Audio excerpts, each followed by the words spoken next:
Hello and welcome back to Everything End of Life with me, Jason Cottrell, and guests. And obviously I have the lovely Deborah with me, my wife. Hello. Hello, Debs. And this season we are going to kick off our interviews with Dr. Liz O'Riordan, who's a breast cancer surgeon who got breast cancer. Obviously now retired. She was diagnosed 7 or 8 years ago, and she shares her experience of what that's like. Now, you probably have heard of Dr. Liz O'Riordan. If you haven't, she's an amazing character, and she has been vlogging and blogging about what it's like to have breast cancer. She's been diagnosed and then re-diagnosed, having been cleared, and that's, must be such a tricky thing. So, I think you've listened to the interview, haven't you? I have, yes. And I hadn't realised actually that having cancer had stopped her then from being a surgeon. Yeah.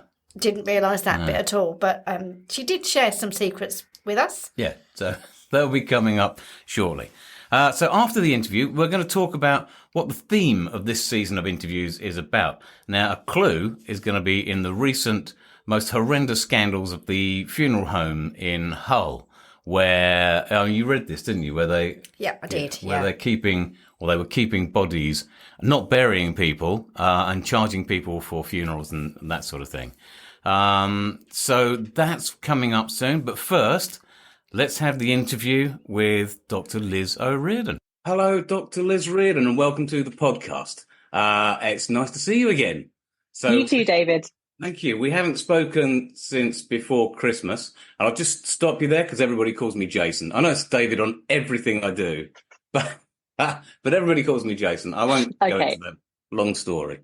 So, thanks for coming on the podcast. Now, I still can't quite believe that there isn't anybody in Britain that doesn't actually know who you are. But for those people who don't, could you just give us a quick rundown of who you are and what you're all about? Yeah, so I guess I'm known as the breast surgeon who had breast cancer. In 2015, when I was 40, I was diagnosed with breast cancer, and I ended up having all the treatments my patients had: chemo, mastectomy, reconstruction, radiotherapy, the works. And I realized how little I knew, and I wrote a book, The Complete Guide to Breast Cancer, just to answer all the questions I had, to get information in one place so you didn't have to scroll the internet. Thank you very much, unnecessarily. And then I went back to work for a year, which was really tough. And then my cancer came back on my chest wall. So I had surgery and radiotherapy to treat that, but it meant my left arm didn't work properly and I was forced to retire. And I kind of ended up on social media doing talks and videos as a new way to help people, explaining all the questions people have, debunking myths. It led me to write my memoir, Under the Knife, which came out last year, talking about my work, how hard it is to train to be a doctor as a woman in a man's world, the bullying, the harassment, the depression. And then I got to my second recurrence the day before the memoir came out last year. Yeah, that is the book. Yes, that is it. It's a difficult to put down book, I've got to tell you. So there's an awful lot of it's laughter and tears and fun and sadness and just what it's like to actually train to be a surgeon, to actually cut someone open, and then to get the one illness you spent your life training to treat. Well, it's an incredible journey, but also, that very thing that you're very open about all of the things that were problematic. So you bring to light, as you said before, the sexism and the blocks to going forward in that. And that's a very honest thing to do. So let's just kind of go back, if I can. Yeah. Right to when you were diagnosed. In fact, before you were diagnosed. Because I remember as a kid running around trying to be Batman and Spider-Man and wanting to save the world. So I'm kind of thinking, you wanted to become a doctor. When was it in your mind, somewhere back then, that made you think, I want to save the world? I always wanted to be a doctor. My dad was a surgeon and a GP. My mum was a nurse. There was nothing else I wanted to do. And the minute I walked into an operating theatre, I knew this is it. It wasn't scary then? It wasn't scary? No. You get used to the smell. There was something magical about talking to a person, thinking they may have bowel cancer, examining them, finding a lump, operating on them, taking it out and making them better. I just loved it. I couldn't be bothered with medicine and tinkering around with drugs. I just loved that, really making a difference. That really specific breast surgery. Yeah, and I love breast surgery. There's no out of hours work. There's no body fluids. Your patients don't die on you. And it's creative because every breast is different. So that's like my dressmaking skills coming in. You get a really nice relationship with them. And it was just the best of all worlds. It's an incredible career. It's funny, isn't it? Sometimes you just find that one thing that really does it for you. Yeah. I know, I mean, I've had a very varied and odd career. But the one thing that really, I think when all my skills came together was working in end of life care. Yeah. And being able to make patients and relatives feel better, you know, using my communication skills and all of those skills that I had up until that time. But I kind of think you didn't become a doctor and then become a surgeon like that. So it must have been quite a tricky journey. As you said in your book, it's, you know, there was lots of 20 years. Yeah, 20 years. It was 20 years from going to medical school to becoming a consultant surgeon, having to do a PhD to get enough points on a CV to get appointed for a senior training job. As a female, which in still a male world, the sexual harassment, the bullying, the negative criticism, the loneliness when you move from one side of the UK to the other and leave your friends and family behind, an awful lot of sacrifices made in this belief that this is the only thing you want to do and it's worth giving up that to become a surgeon. Well, yeah, I mean, it is, it's that thing, isn't it? We all know what a perfect world should be, but we haven't got one. And especially when it comes to the sexism, and there's racism as well, you know, when we have nurses and doctors coming from abroad, there's a whole plethora of things that we should still be, you know, we should be way ahead of by now. Oh, completely. Yeah. But we're not.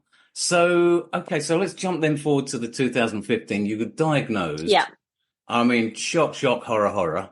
I mean, what that must have been an incredible moment. Apart from that particular moment. And here, I don't want to really concentrate too much on the breast cancer side and treatments and things, but more about you and how that affected you. So that must have been such a blow, if you like. It's surreal. I didn't think I had cancer. I had felt the lump and it looked like a breast cyst, and my surgeon wasn't convinced it was a cancer. My mammogram was normal, which can happen. I had a sneaky cancer. Right. I then had an ultrasound. And I looked at the screen because I do them myself. And I say this all the time. I saw a cancer. I didn't need to wait for a biopsy. My surgeon came in. She trained me. She was a friend and a mentor. And she said, right, who do you want to treat you? Before we'd done the biopsy, we knew. Yeah. I knew I need a mastectomy. I need chemo. I had a good idea what my chance of being alive in 10 years was. Yeah. And suddenly I have all this information. I've looked after women like me who died. How much of that do I tell my husband and my parents? Because they don't need to know it. Well, that's actually, if I could just stop you there. That is something that is really, really important. That one decision, because I've known doctors in psychiatry, for instance, that have suffered from quite a series of mental illnesses themselves. So depression and anxiety, but they've kept it absolutely to themselves, not wanting to lose the facade, if you like, not even maybe wanting to become deregistered because they've admitted to having a weakness. But that's was like that me. Something you had to consider? Well, I had suicidal depression twice as a consultant surgeon. There you go. Yeah. I say in the book, it's why I wrote the book to talk about this. I was terrified that my patients might find out, or my colleagues would, and no one wants to be treated by the crazy doctor. I was embarrassed that I was depressed. When I told my husband I'd been signed off work for 6 months, it came out of the blue. I'd hid it from him. Right. Part of that was me not realizing I was as ill as I was. But that shame, that stigma, that fear, you think you're fine. And I think we're getting better now at talking about mental health and helping people realize. Yeah. With this, I remember ringing my mum, telling her, I'll be telling you I've got cancer in a week. And she said, don't be silly. No, I will. I gave her the warning shot. And when I did, and I was talking about chemo, she said, you sound like you're talking about another patient. Why aren't you upset? Yeah. And I think that was my way of dealing with the information I had. I wanted to tell someone, I know what this means, but it's not my family because they don't need to know that fear, but I can't unknow it. So he's sort of kind of keeping it clinical, as it were. Yeah, it's a bit like if you're a plumber and your washing machine breaks, you know how bad it could be, but you don't want the wife to know because it's that. Do you know that kind of a thing? That's a lovely way of putting it. Yeah. And then I started a year's worth of treatment, which changed my life completely. With no idea whether I'd ever go back to work again. Really hard. So when was the decision that you were going to have to retire? You're going to have to jump out Yeah, of being a surgeon? Because that's the thing that you just said, absolutely loved it. It was your life. yeah, And then it's just but been swept away. it was my life. There was Yeah. very little outside of it. And when I was off chemo, I had 5 months of chemo, then I had surgery and radiotherapy. I suddenly realized I had no life outside of surgery. My friends still lived miles away. I had no hobbies. It was all work, work, work, work, work. And I went back, I shadowed consultants at a local hospital because they would be able to say, no, you're good enough, or no, you can't do it. Psychologically, could I cope? And physically, could I do the job again? But it was really hard. I didn't want to operate on anyone in case I gave them the pain I had. And every time I broke bad news, it was like, I'm seeing what I look like when I crumpled on my husband next to me. I'd had a nodule of scar tissue by my implant, and I just thought it was scar tissue. And I was going to get rid of my implant because it was giving me a lot of pain. And my surgeon said, let's just scan this lump, 2.5 centimeter cancer. I'm a breast surgeon. I didn't know what that was. And I never went back to work. I got the results of the biopsy and I rang my boss and said, it's come back. And I didn't know what was going to happen. And it ended up that the treatment that I had meant my arm didn't work properly and I couldn't operate. And I didn't choose to leave that way. There wasn't a big leaving party or a big do. It was just like, she didn't go back. I don't remember my last operation. I didn't leave on my terms. And suddenly, having defined myself as a breast surgeon for all my life, I no longer was one. And I no longer have a purpose. And what do I do with myself? And that was really, really hard. That's really interesting. I was talking to Martin Rodis from Cruise Bereavement. Yeah. He's talking about the grieving brain. And so it's not just about when we lose someone, but when we lose something like you've just described, your brain has to reset completely and you keep going back to the same old routines, but they're not there.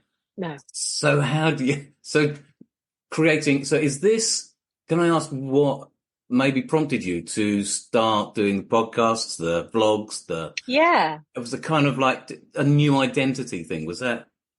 So the blog, that was my husband's idea. He thought, whilst you're off, you could start a blog just more for your family to know what's going on. Because my brother lived in Switzerland, my parents had moved to Scotland. And writing for me was a way for it to sink into my head it's actually happening. And I found I could express myself. Plus, quite a few blogs at the time were scary, like Slash Poison Burn. And I didn't want to be extreme or exaggerate. I wanted doctors to know what it was like to go through it from what I hope would be a fairly sensible, balanced opinion. And that blog got a lot of traction, not just from patients, but doctors and nurses. And that led to me being invited to go and do a TEDx talk. Yeah, I saw that. That was quite impressive. And I'm going to stop you again, if I may, because there was something I just wanted to pick up on. That was at the end of it, you bring up, I don't want no spoilers or anything, but there's the jar of joy. The jar of joy. I mean, and that was just such a brilliant thing. And it prompted me before Christmas to start thinking about how do we do that as a family? And there's 4 of us, plus we've got a Ukrainian and a little boy, although they've just moved out. And so I came up with this idea that every Thursday, the first Thursday of every month, we just put down one line each in a book about what was great about the last month. Just one thing. It doesn't have to be a big thing, just that last thing. And then at the end of the year, when it comes to the New Year's, part of that day, we'll just read those out to each other and recap what the year was about. Yeah. So that's really, and the jar of joy was just that, trip that whole thing off. And so we've started to do that, so thank you for that. It's like, even on your worst days, you can bring someone joy, even if they've got half an hour of pain. It's amazing what you can do. But then I told Twitter the day after I was diagnosed, I thought, I'm going to be recognised in my own hospital. I don't want to hide the fact that I've got cancer. I'm not embarrassed. And Professor Trish Greenhouse DM'd me to say, I've got breast cancer. Nobody knows. We're having chemo on the same day. And I went, oh my God, you're my hero. Your stats book got me through my surgical exams. Between us, as educated doctors, we bought 20 books written by patients because we were desperate to find out what it was like to be a patient, and so much misinformation and patients desperate for knowledge. So we started writing that book, which led to me writing for newspapers. The Instagram and the blogging, the podcast happened because when I wrote my memoir, publicists said, no one will buy it because you only have 2,000 followers on Instagram. We need to market you. So I thought, okay, I'm going to start making videos. I'm going to get the following up. I crowdfunded the book in 10 days. And then I thought, well, some people like listening and I like talking. So let's try a podcast. People ask me questions. I will answer them for you. Yeah. Just as another way of helping as many people as I can. And it's hard because I get 100 or 200 questions and comments a week. And I can't give personal advice. And I'm volunteering my time for free. And I spend 8 hours researching a YouTube script to make sure it's accurate. But the doctor in me still needs to help people. Yeah, I can see that. And, it's interesting because when I first contacted you, I was expecting, kind of naively to contact the doctor.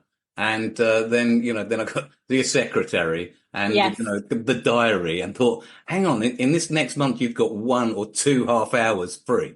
And I thought, you need to get an idea of what your life must be like, I don't have a regular schedule and I could do work for other people all day. Yeah. Very, very easily. And I'll realize I've not been to the gym or I've not walked the dogs or I've not been for swimming in a river. And I didn't have time for me or to do my own so I'm writing my 3rd book at the minute. Yeah. So I think I have Tuesday afternoons to do work for other people. Yeah. Because otherwise and I've had to be that organized, and I've got a virtual PA who's just fab, who just helps. So I know that's my afternoon for stuff for other people. Yeah. I can only work part-time. I'm exhausted on the cancer treatment. And it's just my way of saying you have to have boundaries. Otherwise you give. Yeah. And there's no time for you. That is really something I also wanted to come to. So, it's a question of balancing. So there's things that are important to you, and it's not just the work. It's not just the social media, and exercise is one of those things. Yeah. Now, my daughter last year made me start doing the Couch to 5K. Brilliant. Okay. Well, no, it's actually a couple of years ago now, and I got up to doing the 5K, and it was absolutely fine. And then I went to 10K, and she said, "Nope, bored now." So I was left hanging, doing 5K. And just recently, she's got me into doing the gym, going to the gym. Brilliant. Yeah. So then we've done a week, and I think she might have gone off the idea. I'm not sure, but I've quite got hooked into it. Yeah. So, and now you do that. You do running for charity. You've done, and triathlons and cycling, and an amazing amount of stuff. And so the question I want to ask you is that relationship between exercise and your general health. I mean, obviously, that's it's an important thing for general health. But what I'm getting at is how important is that to aiding your cancer treatment, for instance? I'm going to let you into a secret, Jason. I did no exercise at school. I can't hit, catch, or throw a ball. I did a bit of swimming. I had shoulders out here from racing butterfly. I would join a gym every year. I moved to hospital and I'd go once and then give them $2,000. I didn't do exercise. Right. And when I started dating my husband, I became a cycling widow. And I thought, if I don't get a bike, I'll never see him. And I'd done a bit of swimming. I ran the London Marathon when I was 30, very, very slowly. I thought my 40th is coming up. So my husband signed me up to do a triathlon because he thought I should. So I got dragged kicking and screaming into sport in my late 30s, early 40s. And I just was starting to love it. And then I got diagnosed with cancer. Yeah. And no one told me to exercise. We didn't really have the evidence that we do now. But I did a sprint triathlon halfway through chemo, very, very slowly in a pool, because I knew it would make me feel good. And I had to promise if I get sick, I'll stop. And the year after treatment, I did the Ride 100 on tandem with my husband, and I swam 2 miles of the Serpentine. I did a half Ironman, just really, really slowly, though, because my immune system was broken. But it was that sense of achievement. It doesn't matter if I'm last, I've done it. And when I'm exercising, I'm just Liz. I'm not a cancer patient.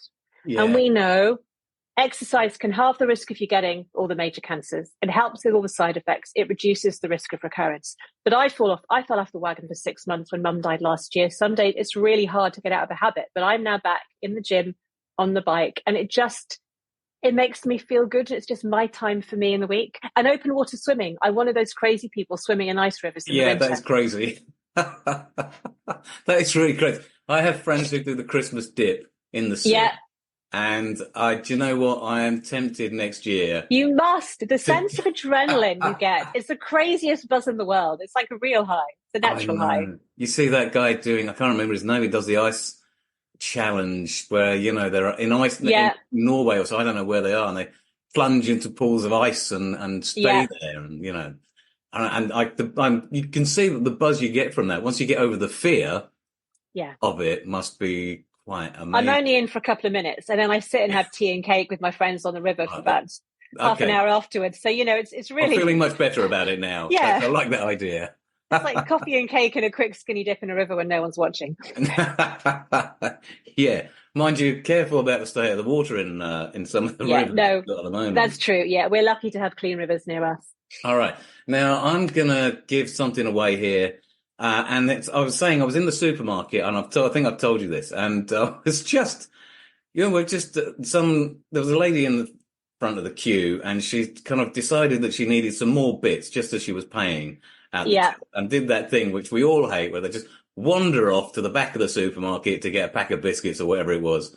And I was left chatting with the lady behind me, and she said, what do you do? And I said, well, I do quite a few different things. We go, But it came around to the podcast, and she said, oh, you should get Dr. Liz O'Riordan on. And I went, what?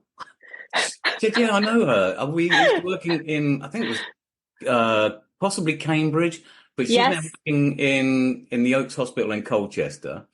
And I said, oh, right, so you know her quite well. And, well, yeah. And it really annoyed me because I can't remember her name, because it was just that fleeting conversation. Yeah, but one thing that she did let slip was, you're really good at making muffins.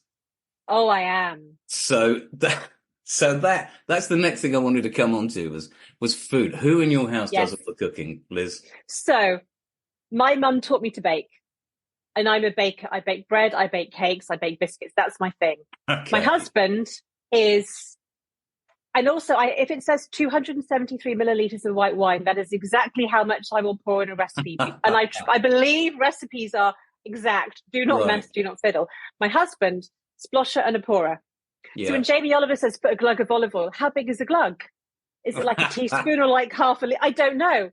And my husband and I will be cooking, and it's like, put this in. How much? I can't cope. So I'm basically gravy and puddings, and he does everything else. Yes. But during chemo, when I lost my sense of taste, I couldn't make gravy because I had no idea what it tasted like. And I'll ask him, how long do you cook the joint of beef for? And he said, until it's done. But temperatures and time. Yeah, you need your probe. Put the probe in. Yes, That's exactly we have the right one now. temperature. But I'm like, no, I follow a recipe. But no, I'm a baker. That's what I do. Well, one day maybe I'll get to just taste these amazing muffins that she's... Well, they're Dan Leppard's book, Short and Sweet. They're his chocolate muffins, and they are far better than anything you'll get in Starbucks. Then I'm just writing that down. Dan Leppard's cookbook, Short and Sweet, and they're his chocolate muffins. Short and sweet. And I add fudge and white and dark chocolate chip chunks to them. Okay. Well, you make them in a saucepan and then put them in the oven. They're really easy. One of my daughters will absolutely adore that. The other one doesn't like chocolate, which is, in my sense, its own disability, to be honest. Because, because she goes out and her boyfriend doesn't know what to buy her. So, it's like every Easter comes around, so like, Haribo again, Yeah. So that's a bit of a tricky one. Okay, so apart from that, are there foods that if we're talking about cancer, we might as well add this bit in. Are there foods that, to you, are really important that help? I mean, there's foods we talk about and lifestyles we talk about not smoking and all that jazz, not overeating and getting obese, etc. But are there foods that actually promote health, or is that because there's a lot of quackery out there? There is. And actually, I'm doing a podcast tomorrow with Dr. Claire Shaw, who is the Marsden consultant dietitian for 35 years. Okay. I never told patients what to eat after breast cancer because I assumed they knew you just carry on eating a normal diet. Mm. But I've had over 100 questions from women wanting to know, should I have this? Should I have this? What about the keto diet? What about the superfoods, supplements? Yeah. Most of it is BS. The World Health Organization recommends that you eat a mainly plant-based diet full of a rainbow of fruit and veg, limiting red meat and processed sugary things, which is a normal diet for anybody. Yeah. There is no cancer diet. There are no cancer-fighting foods. There are no cancer-fighting supplements.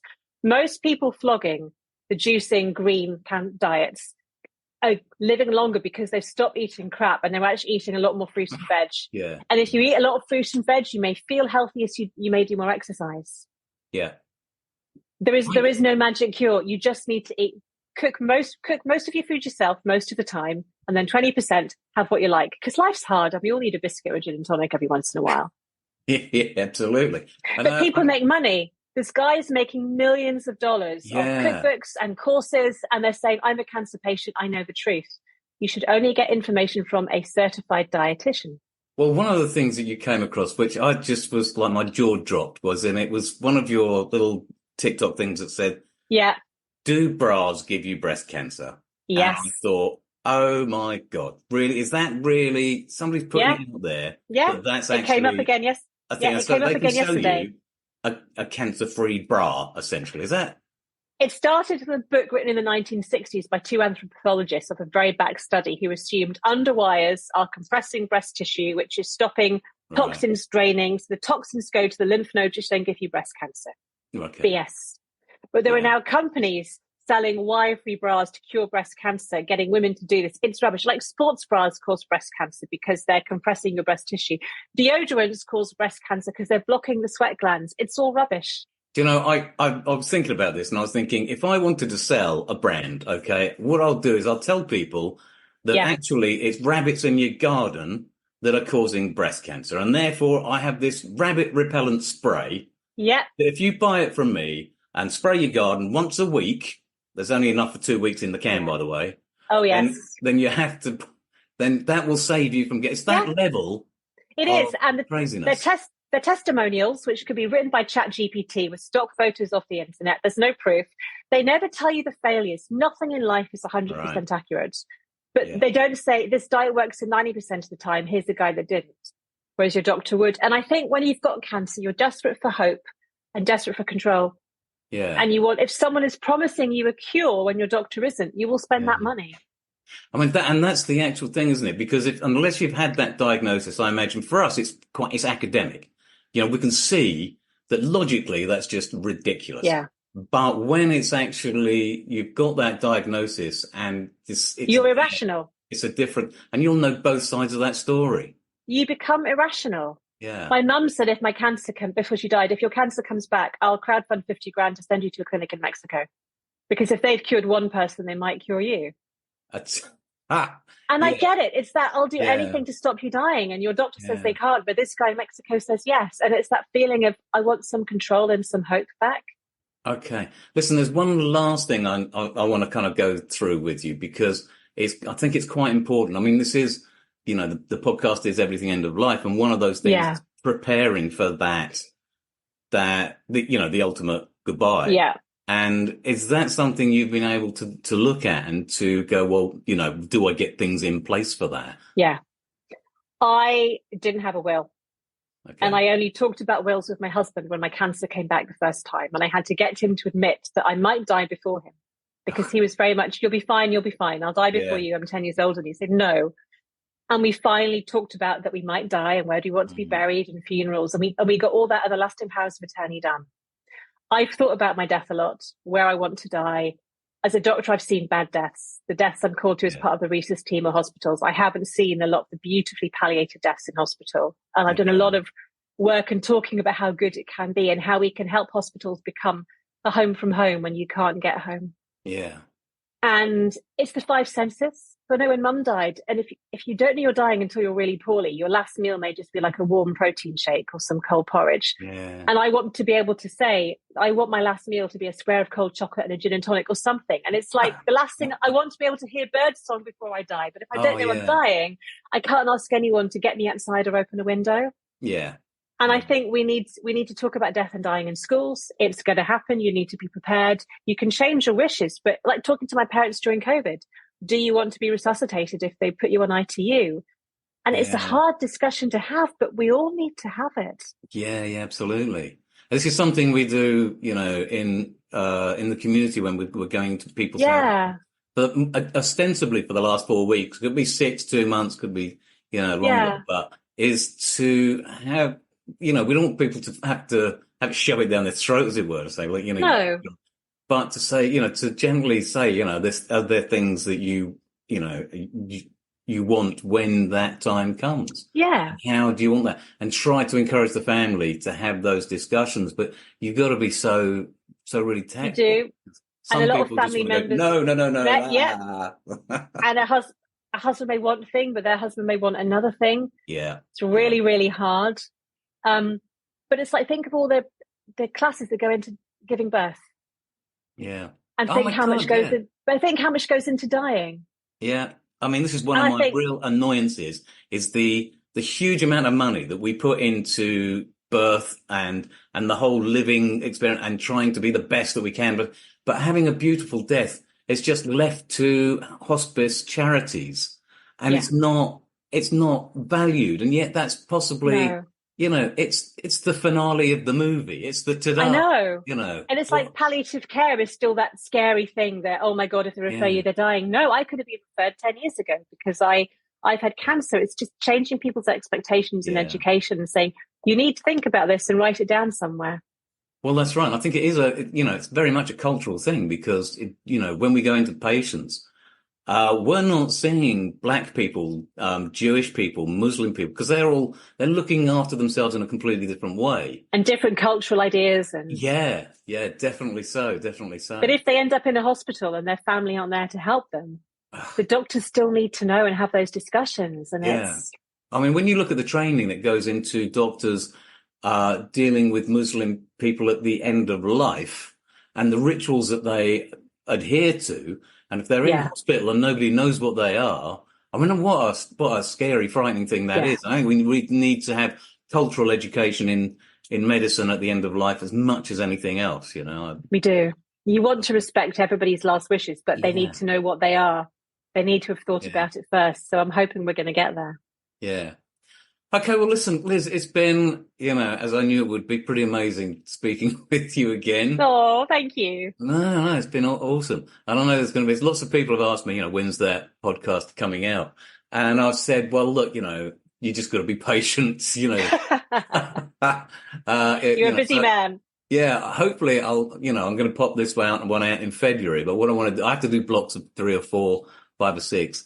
So, during the winter, I get seasonal affective disorder like a few people, and I just get brain fuzz, and I can't organize myself properly. And when that, when that day comes, that the shortest day has been and gone, it's a weird thing. I literally start to go, oh, hang on, I've got to do this. I've got that on my mind map. I've got things I've got to start doing, and it starts to come back. I mean, I think possibly quite a lot of us, during the winter, just go poof. Yeah, I know. There's no sunlight. It's cold. It's miserable.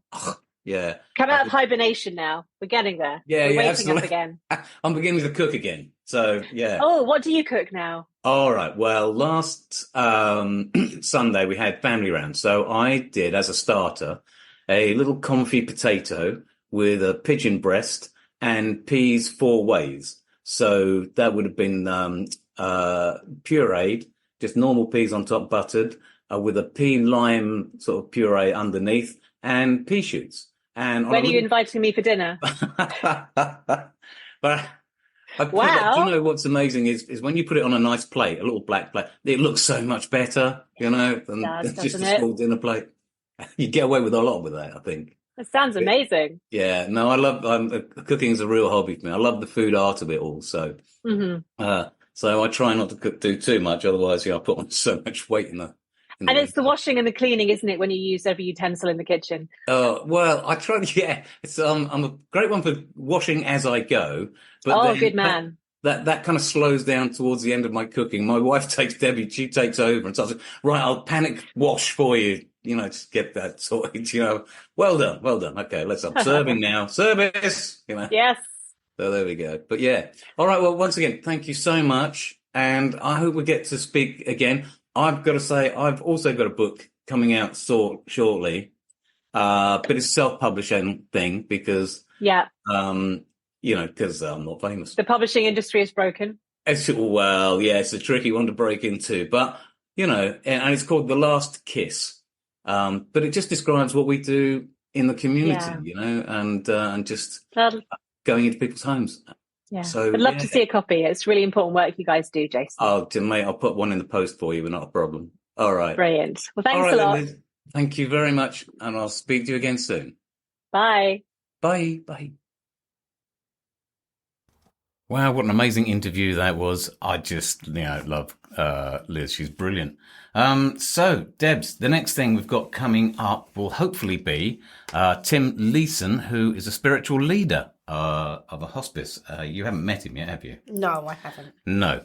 We haven't done this interview yet, but it's going to come up very shortly. And it's interesting to discover what a spiritual leader is.